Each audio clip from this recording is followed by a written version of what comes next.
What's up guys, my name's Curtis and welcome to 5 Minute Finance, where I take personal finance topics and explain them to you in 5 minutes or less. In this video, I'm going to discuss the differences between a 15-year and a 30-year mortgage, as well as the pros and cons associated with each. And I hope to provide you with enough insight so that you can make the right choice for your situation. So let's start with a 30-year fixed rate mortgage. This is by far the most common type of loan people take out when they're buying a house. Starting with the pros, for a specific house price, a 30-year mortgage is always going to have a lower monthly payment than a 15-year mortgage.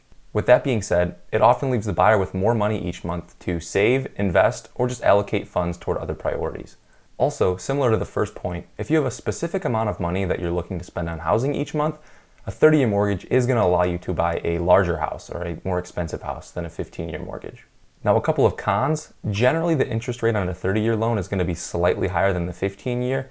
Usually it's not that big of a difference, but it is going to be slightly higher. Also, especially in the early years of a 30-year loan, you're going to be building equity quite slow, just because a lot of those early payments are going mostly to interest. Now let's look at the pros and cons of a 15-year fixed rate mortgage. The first pro is, quite obviously, you pay the house off in half as much time. 15-year loans also generally come with a slightly lower interest rate, and really a combination of those first 2 points is that you're going to pay a lot less in interest over the course of the loan, so the total cost of the loan is going to be lower. The most obvious con is that you're going to have a higher monthly payment, and that will leave you with less money left over at the end of the month for savings and investments, among other things. To give you a visual representation of the differences, I'll lay out an example for you guys. According to Zillow, the median home price in the United States is right around $250,000. If you assume a 20% down payment, that means the purchaser would need to borrow $200,000. So let's compare them side by side. A 30-year mortgage, we're going to assume 3.5% interest, and a 15-year mortgage around 3% interest. Assuming a $200,000 loan, the borrower would be paying $898 per month towards principal and interest. On a 15-year mortgage, the borrower would be paying $1,381 per month. If you take the 30-year monthly payment of $898, over the course of 30 years, that means the total cost of the mortgage would be $323,312. For the 15-year mortgage, the total cost would be $248,609. Now that may seem pretty cut and dry that, hey, a 15-year mortgage is better than a 30-year mortgage because it's cheaper, but I kind of want to look at it a different way. Let's assume the person that took out the 30-year loan invested the difference in monthly payments over the course of the loan. So they would be investing $483 per month over the course of 30 years. If we take a conservative 6% annual rate of return, that account after 30 years would be worth $470,000. Plus, at that point, the home is paid off. Then we look at the person who took the 15-year loan. Now, they're not going to be investing anything for the first 15 years because they have that higher mortgage payment and they don't have the flexibility. However, since they do pay off their house in half the time, for the next 15 years, they can use that full monthly payment that they were using to invest. So they'll be investing $1,381 per month over the course of 15 years.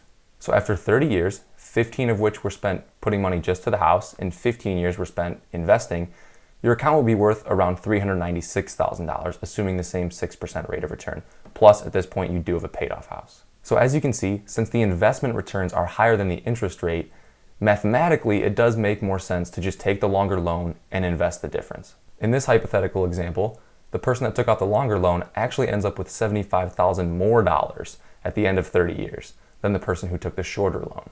With that being said, in many cases, the overall emotional relief that you get when you don't have a house payment anymore might actually be worth it in the end.